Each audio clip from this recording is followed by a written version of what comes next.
Assalamualaikum warahmatullahi wabarakatuh. Bismillahirrahmanirrahim. Lanjutanipun bab yang ke-6, bab al-babu utawi bab as-sadi sukang kaping 6. Fil fadilatil wudu'i iku tetep ing dalem nerangake keutamaane wudu. Ruwiya dan nyeritaake an-Duhaki saking Kiai Duhak. An Abi Hurairah radhiyallahu anhu, Abi Hurairah radhiyallahu anhu, annahu setuhune Abu Hurairah qala Rasulullah sallallahu alaihi wasallam, dawuh sapa Rasulullah, min abdin ora ana utawi kawula, wala imra'atin lan ora ana wong wadon, tawadhu'a kang wudu fi ahsana mongko nuli bagus-bagusi, ai tegese wadon al wudu'a ing wudu. Summa mongko keri-keri qara'a maca ai tegese wadon ya, wadon lan abdun ya, ba'dahu ing dalem sakwise wudu, inna anzalnahu ing surat inna anzalnahu fi lailatul qadr ing dalem malam qadar ila akhiriha tumeka akhire surat, illa a'tahu angin iku maring ing abdun wal imra'atin paring sapa Allah Ta'ala bikulli harfin kelawan saben-saben huruf, minha kang tetep saking iki surat, mi'atan darajatin ing 100 derajat. Wa qala qallahu lan gawe sapa Allah Ta'ala min kulli qatratin saking saben-saben tetes. Wa qatarat kang tetes aizi qatarat min wudu'i saking wudu, malakan ing malaikat yastaghfiru kang nyuwunake ngapura si malaikat lahu ila yaumil qiyamati marang tumekane dina kiamat. Kada hale kaya mengkono fi riyadhis sholihin ing dalam kitab Riyadhus Sholihin. Ini salah satu hadis yang menjelaskan bagaimana tatanan berwudu dan fadilahnya berwudu. Yang kita ambil yang pertama adalah tatanannya ya. Insya Allah kalau ini tidak membahas secara syar'inya, ini termasuk amaliyah sunnah setelah wudu ya. Yang jelas setelah wudu ini kita dianjurkan untuk berdoa. Bahkan sing paling sangat mantun wudu mesti jenengan mesti maos asyhadu an la ilaha illallah wahdahu la syarikalah wa asyhadu anna Muhammadan abduhu wa rasuluh Allahumma ij'alni minat tawwabin wa ij'alni minat tawwabin minas sholihin. Setelah baca itu, ini dalam hadis ini memang sangat sekali dianjurkan maos surat al-zalzalah al-qadr, surat al-qadr sampai akhir. Ini dianjurkan sekali. Insya Allah ini di kitab Mabadi ada ya, wonten. Nah niku sering di ngamalne ora Hasan? Gak tau di ngamalne. Nisma cukup Allahumma ja'alni min tawwabin wa ja'alni minat tahirin ya. Wa ja'alni min tawwabin wa ja'alni minat tahirin itu ya, dibaca itu tok. Doa sesudahnya saja. Diamalne ya cek manfaat ilmune ya. Dadi ba'da wudu niku baca itu Raisa ya, baca ini, baca ditambah setelah baca asyhadu an la ilaha illallah, baca syahadat, terus baca Allahumma ja'alni minat tawwabin wa ja'alni minal mutatahhirin, kemudian dilanjutkan dengan membaca surat Al-Qadr ini. Salah satu fadilahnya surat Al-Qadr ini kalau dibaca setelah wudhu ini, Allah memberikan nilai yang luar biasa ya. Dalam setiap hurufnya itu diberikan 100 derajat. Diunggah 100 nilai 100 derajat. Perlu diingat lagi nggih. Tapi sebelum ini kan prosesnya tadi kan sesudahnya ada bacaan niku nggih. Tapi perlu difahami malih bahwa konteks awal disampaikan fa ahsanal wudu'a, mbagusi wudu. Nyatane apike wudu iki ya apa sih? Lek nyatane apike wudu iki jelas ya sesuai tatanan aturan syariat. Dan yang paling terpenting tatanan wudhu ini adalah yang paling terpenting itu jalani dengan penuh dengan kesabaran, dengan penuh ketulusan. Yang saya lek ulama-ulama tasawuf kalau membahas wudhu ini, lodanya lek ulama tasawuf itu membahas sebuah ibadah sekecil apapun itu tidak meremehkan ibadah itu sendiri. Termasuk halnya wudhu. Enggak remeh lek nglakoni ya. Tidak remeh. Jadi setiap dia menjalankan sebuah amaliyah itu didalami secara nilai-nilai kedalamannya. Monggo ceritanya gampang ngeten pun wudhu. Dalam wudhu niku kalau orang ahlu tasawuf ini tidak hanya membersihkan yang ya jadi pengamalan seperti apa yang disampaikan di dalam doa itu sendiri. Allahumma ja'alni minat tawwabina waj'alni minal mutatahhirin. Itu sejatinya wudhu. Wudhu itu tidak hanya membersihkan secara dohir, mutatahhirin. Mutatahhirin ini artinya yang telah kan mensucikan. Dalam konteks ini dibahas adalah secara dohir. Kemudian kalau tawabina itu mensucikan, mentaubatkan, mensucikan secara batin. Nah. Bahkan para ulama itu menyampaikan kalau masalah wudhu, sejatinya wudhu itu memang lebih banyak mengarah pada pembersihan nilai-nilai kedalaman.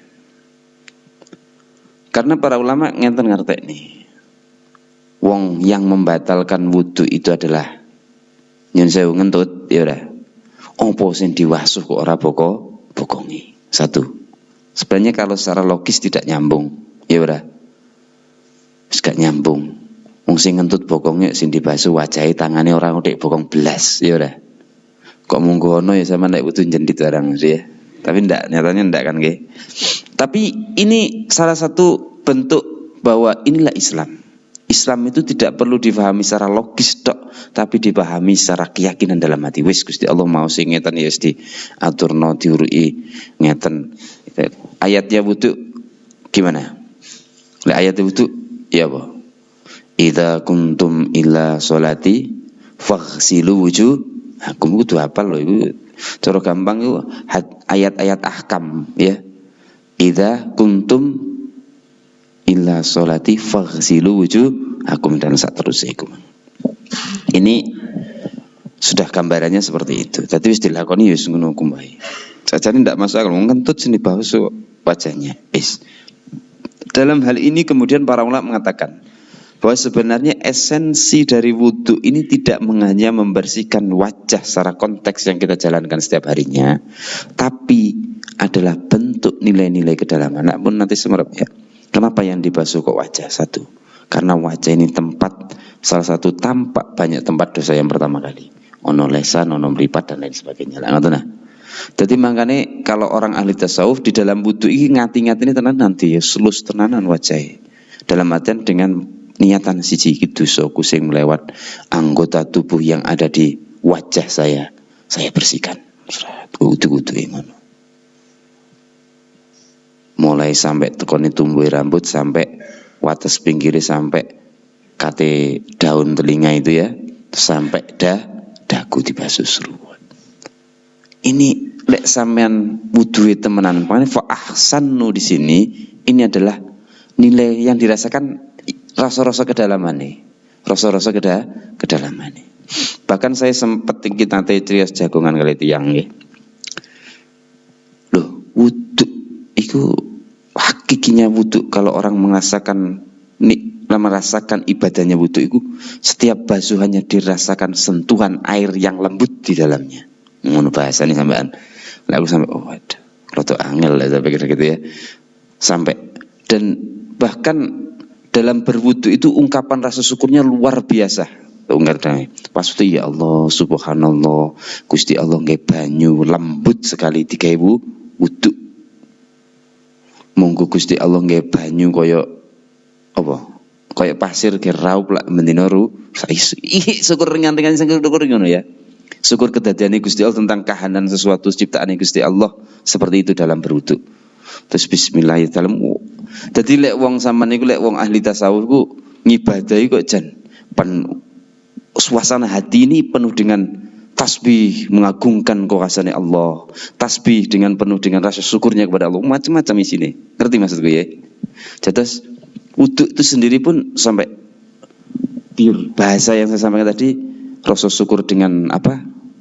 Kahanan air yang kau ciptakan lembut sekali sehingga kayak melakukan ibadah toharoh niki menjadikan rasa yang tidak menyusahkan bagi seorang bayi Allah subhanallah sampai seperti itu. Jadi fa ahsanul wudu ini nilainya luar biasa. Lek digambarno dualem ya. Ringan-ringane sampean lek iku sampai iku saya contohkan sampai rasa syukur yang sampai dalam terhadap air, terhadap sesuatu itu terlalu dalam, oke. Dualem sekali. Mungkin kalau kita nilai-nilai ke dalam sampai mungkin pas basuh wajah iki muga-muga dosa sing dilakoni anggota tubuh yang ada di dalam wajah saya mulai dari meripat, irung, lesan dan lain sebagainya terbersihkan oleh Allah. Terus basuh tangan, dosa-dosa ndek tangan niki semoga bersih. Lek ngoten saya. Dadi lek butuh kalem-kalem wae ya usah susus. Dirasakno. Lek bahasane dirasak. Apa sing dasane iku mang rasa diresiki dosa tangane. Makanya sebenarnya konteks wudu ini tidak hanya membersihkan dohirnya saja, tapi juga membersihkan batin sesuai dengan bacaan yang dianjur nih, yaitu waj'alni tawwabina waj'alni minal mutatahhirin. Undek kono ya jelas, sing metu dhisik tidak waj'alni mutatahhirin waj'alni tawwabin tidak, tapi tawabinnya dikeluarkan dulu. Jadi memang inti sarinya adalah membersihkan jiwa. Dengan menghilangkan dosa-dosa di anggota tubuh. Paham ya? Itu fa'ahsanunya di situ. Kemudian baru setelah menjalankan fa'ahsanu wudu dalam ritual berwudunya tidak hanya sekedar wudu, tapi rasanya itu sampai kula gambarkan seperti ini. Loh, niki nggih ngamalne lek cara bahasa kula kali panjenengan kan ngamale wudu soro lilah bilah yo ngono ku sakjane. Prakteknya ngoten niku tidak hanya disikan mek isone ngomong oleh iso ngibadah sing lillah billah, prakteknya ndak tahu konteks nang wudu tok iki apa praktek seperti itu dirasakan rasa syukur alhamdulillah secara pribadi kula saged melaksanakan ibadah wudu didalami lagi kahana ya Allah iki wudu banyune lembut banget seger tenan Gusti Allah kae bro muga-muga saged ngrijiki wajah kula. Jadi suasananya orang bertasawuf itu berisik sekali hatinya, berisik sama ya, berisik. Berisiknya apa? Penuh dengan rasa tasbih kepada Allah, penuh rasa cinta kepada Allah, penuh dengan rasa permohonan pada Allah. Wah, ngoten tok lek yang wong ngamalke sebuah, mangane ya iku artinya. Mengamalke bahasa lillah billah itu nilai kedalamannya lek di dalam konteksnya tasawuf seperti itu. Gemeruwel di sini mek pangeran tok ya. Gemeruwel ngabdi nang Gusti Allah tok wis ya Allah subhanallah alhamdulillah wis wa syukurillah. Cara praktek bahasanya seperti itu tapi yang dirasakan seperti itu lek bahasa rasanya ya subhanallah alhamdulillah wala ilaha illallah wallahu wala haula wala quwata illa billah. Lagi bahasa lesannya tapi suasana gemuruh hati ya kumang rasa-rasa niku wae. Iki nilai-nilai kedalamannya nggih. Rasa-rasa niku wae. Wis niku fa ahsanul wudu. Insyaallah bahkan para ulama sering menyampaikan kalau dalam sebuah hadis-hadis dan keterangan dalil yang lain, lek wudu'e wapi pasti akan menggapai sholat yang bagus. Itu mesti. Kadang-kadang remeh tau tiang, wudhunya kecopek, nggak jamin. Makanya sering sampaikan, lek wudhu wis kecopek, nggak apa maneh gape untuk sholatnya. Karena satu, karena tercapainya sebuah sholat itu karena adalah adanya wudhu yang dalam artian wudhu dalam artian membersihkan, mensucikan diri. Kan salat itu suci. Nah proses untuk suci adalah berwudhu. Suci dari hadas yang kecil. Nah proses hadas kecilnya tidak ahsan, tidak baik. Apa meneh kate untuk digawe untuk sholatnya. Cara proses gini ya. Kaya ibarate wong gawe panganan atau nggih bakso, mesti enek bumbune. Bumbune salat niku nggih wudhu niku. Nah, sampean gawe bumbune, wis ben nggih sego goreng wis ya. Lek pas sego goreng kan proses wis salate. Sadurunge nggih sego goreng gawe bumbu. Lek bumbune iku mang enak kok dadi diproses di nggih sego goreng mesti enak. Lek wudune apik, engko otomatis di dalam kamu sholatnya akan menumbuhkan sholat yang bagus. Itu prosesnya seperti itu. Makanya nyuwun sewu bisa dikatakan lek wudune ora khusyuk, ojo harap-harap salate khusyuk. Jadi dalam konteks beribadah saja, lek wong fikih iki pembahasan fikih. Kalau dalam fikihnya saja wudhu dan sholat ini harus satu rangkaian. Dalam bermadhab pun harus satu paket. Ini perlu dipahami kalau kita sebagai orang ahlus sunnah wal jamaah an-nahdiyin, itu madhab kita sebenarnya adalah 4, tapi didominasi oleh madhab syafi'iyah. Kita dalam bertalfik, lek bahasane wong fikih itu namanya talfik. Talfik itu boleh mencampur adukkan apa? Pindah madhab itu namanya talfik namanya. Berpindah madhab. Itu harus satu paket. Kita satu paket. Termasuk wudhu dan sholat ini satu paket. Tidak bisa. Kamu wudhunya pakai rukun dan syaratnya madhab syafi'i. Sholatnya kudu pakai rukun dan syaratnya madhab syafi'i. Syarat dan rukun dan yang membatalkan sebagai syafi'i. Enggak wudhunya pakai madhab Hanafi, diutik arek wedok lamastun nisanya tidak batal kalau hanya sekedar bersentuhan tanpa didarengi syahwat tidak batal. Tapi sholatnya pakai syafi'i itu tidak sah dalam konteks hukum fikih bermadhab. Makanya bolehnya bertalfik itu karena darurat. Salah satu daruratnya ketika kita sedang berhaji. Lek nang haji kan orangnya macam-macam madhabe. Jadi lek sama nongkono nggih madhab Syafi'i tok dalam konteks wudhu tidak bertalfik mencampur adukkan dalam satu paket nggih mboten saged. Kok kaman ket Allahu Akbar. Wong kono liwat nyenggol etok des ya biasa sudah salat langsung gini. Waduh wudhu meneh. Wudhu meneh ini enggak mari-mari sama jadine ya. Tidak mari. Bisa dipahami ya. Yes, itu wudhu, pentingnya wudhu. Dan satu yang paling penting lanjutan dari ini. Fadilah setelah melaksanakan wudhu dengan baik, terus dibacakan, mendoakan dengan doa yang sudah tuntunan para sudah diajarkan, terus ditambahkan dengan surat Al-Qadr ini sampai selesai, ada nilai per hurufnya 100 derajat, 100 kebaikan bisa dikatakan seperti itu. Terus kemudian Allah menjadikan setiap tetesnya ada malaikat. Nah iki kula imut niki, dulu abah itu lek mari wudu aja dikipat-kipatno. Bahkan sampai dulu wudu iku ora usah dihandui. Nggih, betul. Pernah diajarkan ngoten? Tidak usah dihandui ya. Karena apa? Setiap tetesnya wudu ini barokahnya ada malaikat di dalamnya. Setiap tetesnya. Lek monggo jenengan derek urut-uruti hadis niki, berarti urut hadis ini harus dijalankan secara tertib kalau kula pikir nggih. Tadi pertama konteksnya lek pengen memunculkan suatu derajat yang baik. Terus kemudian ada nilai keberkahan dalam wudhunya itu ada ada satu malaikat yang di mana dia mendoakan kita, memohonkan ampunan kita. Niku satu urutannya pertama ya, api wudhu dhisik. Wudhu diapii. Baik secara syar'iyyahnya dan secara hakikatnya, atau bisa dikatakan baik secara zahir maupun batin. Wudu diapiki iku mang.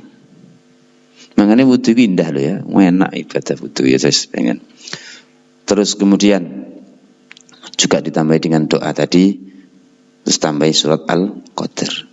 Terus kemudian insya Allah kalau seperti itu, maka fadilah-fadilah yang mulai dari derajat, terus kemudian keberkahan di dalamnya ada malaikat setiap tetes yang selalu memohonkan ampunan pada kita, kepada Allah dan untuk kita, itu akan muncul. Kalau urut-urutan memang dilaksanakan dengan tertib, insya Allah ngoten. Ini kalau fahaman disiplin hadisnya ngoten.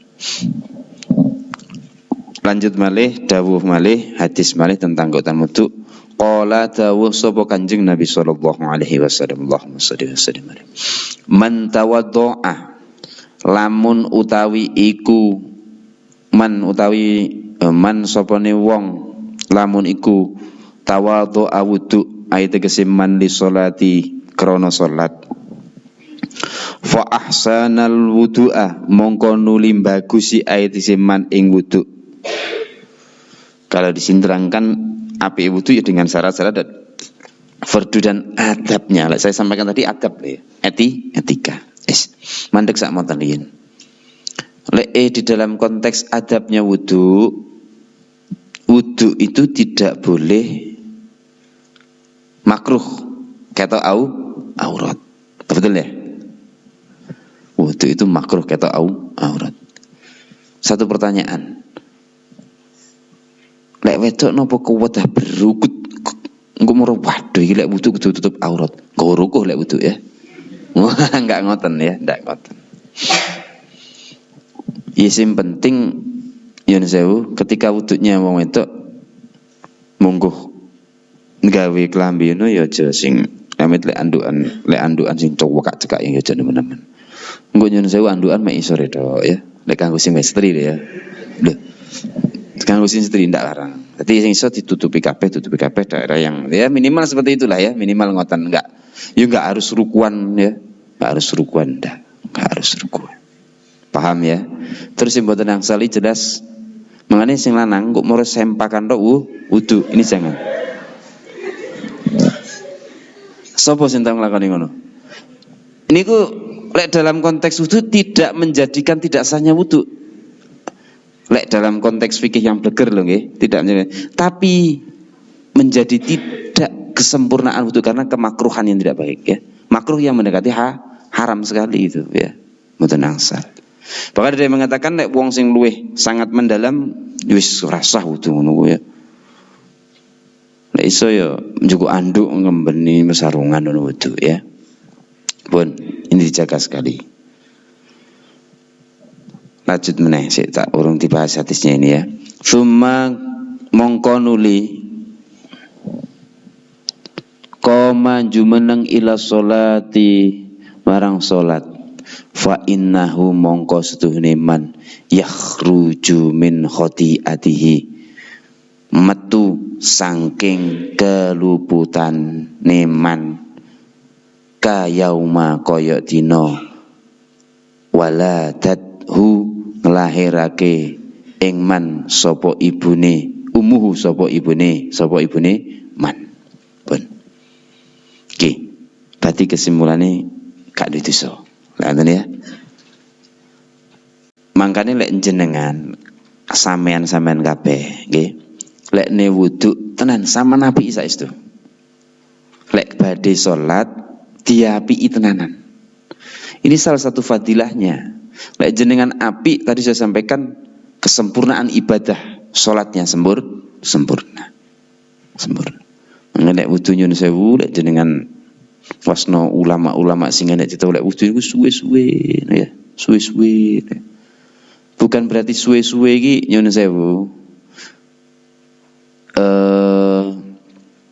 Ada salah satu hal yang sangat rawan sekali. Ngati-ngati supaya suci dengan adanya sifat rasa syak yang dimanfaatkan oleh setan. Paham nggih? Rasa ragu. Sinten lek kula imut kan namine setan yang mengganggu supaya enggak ragu-ragu terus ben nang jeding sapa? Setan walhan namanya nggih. Lek mboten salah niku insyaallah nggih. Dadi selalu ragu. Aduh, gak sae balik meneh wudu. Ket budal mlanggo diri, lho, keciprat gak sida meneh. Ngati-ngati niku sae, memang harus dianjurkan. Ngati-ngati ku sae. Tapi amat terlalu sae, terlalu ngati-ngati dimanfaatkan oleh setan. Jin sing senani ganggu namanya jin walhan. Nah, terus sak lajeng malih sambungi maneh. Lek wis pun ditata dengan rapi, ngati-ngati tenanan, kemudian dilaksanakan salat, tembe sampaikan, maka dia benar-benar yakhruju min khoti'ati kayyaumal waladatu ummuhu. Niki belum penting. Dekne medal dari segala kesalahannya, berarti dia diampuni dosa-dosane sing mlengeten. Dan dia bagaikan orang yang baru lahir dari ibunya. Niki penting. Berarti lek wong wudune tenanan terus disambung dengan sholat yang berarti wudune khusyuk, sholatnya khusyuk, maka dia seperti orang yang barulah lahir dosane telas. Gak ada dosa. Mangane penak saja nanti yang Islam. Kalau sampai akan malih. Islam niku saestu rahmatan lil alamin. Nah niki lho bahasane Islam niku rahmatan lil alamin. Ini kalau sekedar nyinggung bahas nggih. Islam rahmatan lil alamin ini ki maknane luas sangat. Bisa diartikan Islam itu datang membawa kerahmatan. Nek nggawa kerahmatan berarti nggawa kemuliaan. Nggawa ke apa? Rahmah itu kasih sayang atau bisa memberikan sebuah kenyamanan bagi seluruh alam semesta. Nah, termasuk salah satu rahmat bagi kita karena kulo kali panjenengan manusia bagian dari alam, ya, bagian dari alam. Termasuk wudu ini sendirilah, ya, merupakan kerahmatan yang Gusti Allah sendiri diberikan kepada dia. Maka dengan sangat mudah sekali setiap manungsa niki gampang balik dadi ngarsani bersih nang ngarsani Gusti Allah. Iki kerahmatan Gusti Allah yang luar biasa. Termasuk dengan wudu. Pokoke gelem khusyuki wudu, moro salat sing khusyuk sekali saja pun niku pun dados entek dosane awake dhewe. Gampang Gusti Allah nih, gampang. Padahal cara di logika akal kula kali panjenengan sepanjang jam, sepanjang detik, sepanjang menit kula kali panjenengan lakoni dosa tok. Tapi dengan kerahmatan Gusti Allah. Dengan kerahmatan Gusti Allah akhirnya kesamaan wudu tenanan, salat tenanan sekali saja dosane pun telas. Niki luar biasa. Luar biasa. Sik kalau mau nyembahas Islam rahmatan lil alamin pun. Makanya lek kula bahasakan Islam rahmatan lil alamin secara luas, niki perlu dikonteks dipahami bahwa datangnya Islam itu akan membawa kerahmatan dan kedamaian seluruh alam semesta. Berarti lek gampang ngeten, di dalam sebuah daerah kalau di situ ada orang Islamnya, maka harus tercipta sebuah kerahmatan. Nanti perdamaian, rukun, aman, tentram itu ono.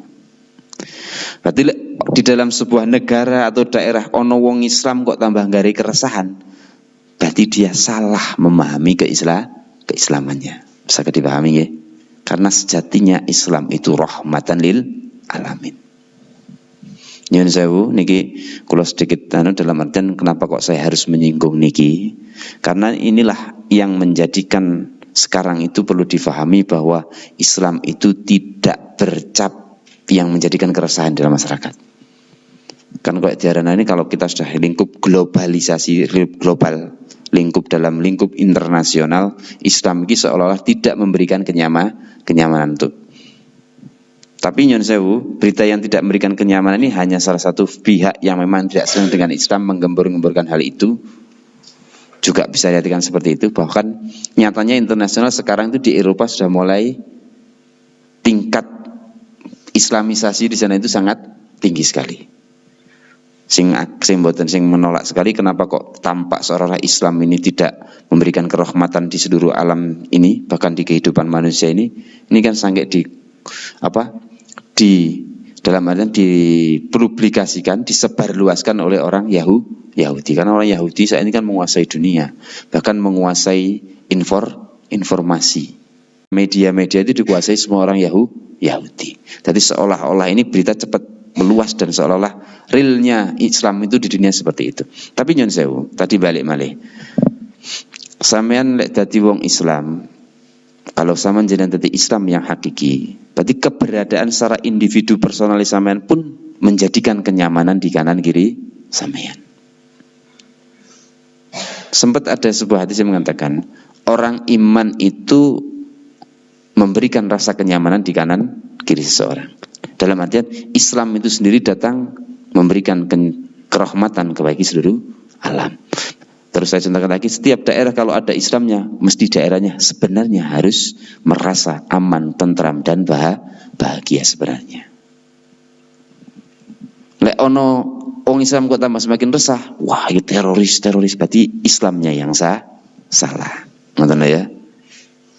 Karena sejatinya kalau zaman semerep hijrahnya Rasulullah, datangnya Islam di Arab kok menjadi resahnya seorang Abu Jahal, Abu Lahab dan kawan-kawan, itu karena faktor yang salah paham adalah Abu Jahal dan Abu Lahab. Tapi jenengan nek semerep, sebenarnya kedatangan Rasulullah di sana itu memberikan kenyamanan sebenarnya. Bahkan sebenarnya Abu Lahab, Abu Jahal itu secara akal fikirnya merasakan onone Kanjeng Nabi dengan ajarannya Rasulullah itu faham, aja ini bener ajaran Muhammad. Tapi satu yang menjadikan ganjalannya, tapi mosok aku kate ngerubah agama nenek moyangku, terus kemudian aku kudu manut ambek Muhammad sing sik cilik sik wis suwe dadi dalam artian masih lama saya menjadi pemimpin orang Bani Quraisy atau pimpinan orang-orang bangsa Arab, gengsi ini gede ya jane. Tapi sebenarnya mereka merasakan kedatangan Islam, adanya Rasulullah sebagai utusan Allah itu memberikan sebuah kenyamanan. Terus terbuktikan dengan itu pindah ke hijrah ke Madinah, akhirnya kedatangan Rasulullah pun memberikan kenyamanan. Nah, akhirnya Islam itu di sana kalau disampaikan, Islam itu memberikan kerahmatan tidak kepada sesama muslim saja, tapi kepada seluruh alam semesta. Berarti tiang orang Islam dek kono mbok ketemu Kristen dia nyaman. Itu berarti Islamnya betul. Islamnya betul. Wis niku saya membahaskan masalah Islam rahmatan lil alamin. Simpelnya Islam datang memberikan kerahmatan bagi siapapun, bagi seluruh alam semesta. Itu berarti bener Islami. Pun nyambung malih. Pun jelas deh berarti lek wong wudu khusyuk terus disambung karo salat, insyaallah orang akan kembali fitrah seperti waktu dilahirkan ibunya. Berarti mboten usah ngenteni pancen penak. Makane yen sewu lek cara ngamal niki mboten usah ngenteni bulan Ramadan, kok tutupe bulan Ramadan, kok murah zakat dadi tazkiyatun nafsnya bersih baru kita lahir bagian sedadi lek wong sing wis islami khusyuk maka setiap saat dia akan kembali fitrah. Nah ini perlu dipahami. Wa qala lan dawuh sapa Kanjeng Nabi sallallahu alaihi wasallam, man tawadhu'a utawi sapa wong lamun iku wudu ai tegese man li sholati krana salat wa sholalan salat ai tegese man kafarallahu mongko nutupi sapa Allah dzunubahu ing pira-pira dosane man. Wal muradu sohirun utawi kang den karepake iku pira-pira dosa kang cilik. Perlu dipahami.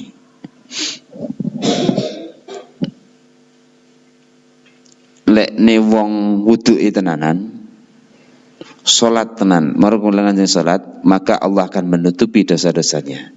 Tapi difahami dosa sing cilik.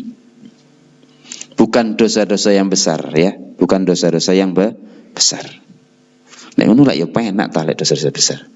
Mari mabuk, zina, mateni wong, wuduke mati hilang dosane. Tapi sing adalah matan dosa sing cilik, mungkin jenengan kesupen. Pesan dalam artian dosa sing cilik salate ora fokus, dosa cilik. Lah nggih ta? Ya ora. Terus lali mari ngomong sing enggak tepak fala, apa tidak fayakul khairat. Diampuni Gusti Allah dengan wudu. Tapi lek sing wis koyo memfitnah, membunuh itu tidak. Buatan dengan tidak semudah itu. Ya perlu dengan tobat dan nasuha yang berbeda, okay? Harus dijalani dengan tobat dan nasuha betul. Dengan proses yang benar-benar memohon ampunan tenan Gusti Allah. Ini lek sing dosa-dosa yang besar. Tapi lek dosa-dosa cekap dengan wis ya Allah, dengan cekap insyaallah dengan wudu. Makanya dari tiang Islam niku gampang. Sempet sinten nggih, lek mboten salah Gusmus menyampaikan. Ya terkait dengan masalah niki, saya gampang dari tiang muslim niku nggih. Pokoknya aja sampai ngelakon dosa-dosa gede, insyaallah jenengan ngamalaken ngibadah yo ngapura di ngapura insyaallah selamat. Ngono ya. Ora sampai ngerampok, nyolong dan lain sebagainya sing gede-gede ngono kok insyaallah selamat. Tapi nek wis gede-gede perlu dengan tobat dan nasuha, ya. Perlu dengan tobat dan nasuha. Mungkin nek wis mangkane mau limo iku ditinggal oleh bahasanya ya. Pok gak sampai mau limo insyaallah cukup dengan jenengan banyak mengamalkan ibadah dengan sungguh-sungguh insyaallah diampuni Gusti Allah. Diampuni Gusti Allah. Niki salah satu gampang penak saja dadi yang Islam niku ya. Boten ribet ngoten lho ya. Ma bainahu rupane dosa kang tetep hu ing dalem antarane dus wa baina sholati ing dalem antarane wudu lan ing dalem antarane salat al ukhra kang weneh. Jadi dosa-dosa niki yang berada di antarane wudu lan salat. Berarti selain dalam wudu dan salat juga diampuni ngoten ya. Bisa dalam konteks di luar salat dan wudu itu diampuni. Undik luarnya diampuni malah di dalamnya. Berarti kesalahan-kesalahan yang waktu melaksanakan wudu itu, salat itu kalau sama melaksanakan dengan khusyuk dan betul, maka diampuni. Salatnya khusyuk mang ya. Khusyuk dengan penuh harap, penuh pengabdian, penuh dengan segala-galanya tadi ya. Nek wudu kalem-kalem. Nek wudu kalem. Masih dalam kalem-kalem ini orjo nyusu. Cuma kecepak ya. Apa maneh lek mbasuh sirah kan yen sewu lek para ulama niku walaupun mazhab Syafi'iyah, beliau mazhab Syafi'i, beliau secara fikihnya mengatakan cukup membasuh ba'dur ra'si sebagian kepala dan disunnahkan membasuh seluruh tubuh. Lek beliau prakteknya beliau seluruh kepala terus. Ngono ya. Beliau itu setiap wudhunya prakteknya seluruh kepala terus. Karena beliau ini tidak pernah mengambil sesuatu hal yang kecil sekali. Enggak kulo koyo aku bisa mana wis. Wis ngene wis sah ya wis sah. Kadang mek pucuk rambut dik entuk sama sudah jadi ya udah. Karena itu sudah sah. Beliau ya sampai ya. Sama ndak roh fadilahnya wudhu dengan basuhan-basuhan kepala. Ini ki wonten teknik ya. Lek basuh kepala lak ana carane. Pernah diajarkan juga di dalam fikih. Lek basuh kan nyun sewu nggih. Sampai gini. Gini lah ya. Ini lek gerakannya kalau nyun sewu lek dalam gerakannya itu sesuai hal itu, maka itu mafadilahnya adalah melonggarkan urat-urat saraf di dalam yang dekat dengan kepala nyun sewu. Maka lek sering wudhu digambyor, tapi enggak sekedar mek kopior tidak nggih.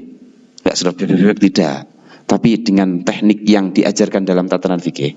Basuh ngeten niki insyaallah jauh dari menyeseu penyakit stroke. Ini saya pernah membaca fadilahnya wudhu dalam kesehatan ya, secara kesehatan. Jauh. Tapi lek basuh sing pas. Insyaallah lek sering melakukan hal-hal yang lebih utama itu. Lek wudhu mangkane gak apa-apa jan gambyur, tapi saya sendiri nyun sewu aku ngomong ini jarang teman ya. Alah kadang ini katut-katut kayak saya kualitas imanku wis padha-padha karo sampean kabeh ya lah pokoke itu cukup berarti mek cepak-cepak oleh apa baduke titik ngono ya. Kadang-kadang mek pucuke rambut entuk ya. Lek pas madem-madem koyo Peter malah cukup mek entuk ya cukup rambut ditarik cukup srit entuk ya. Wis mek cukup mek titik pucuke pisan ya. Atas ngaten. Memang sing saya ngaten di lek basuh niki mulai dari sini ujung niki sampai ingin tarik ke belakang nggih. Niku insyaallah lek dilakukan dengan baik itu insyaallah urat-uratnya itu ya kendor, lenggar. Pikiran stres pun hilang. Ngoten dirase ini salah satu fadilahnya wudhu dalam fadilah wudhu dalam secara kesehatan. Pun terus akan menilai wallahu a'lam bishawab. Al-Fatihah. A'udzu billahi minasyaitonir rajim. Bismillahirrahmanirrahim. Alhamdulillahirabbil alamin arrahmanir rahim maliki yaumiddin. Iyyaka na'budu wa iyyaka nasta'in ihdinas siratal mustaqim siratal ladzina an'amta 'alaihim. Assalamualaikum warahmatullahi wabarakatuh.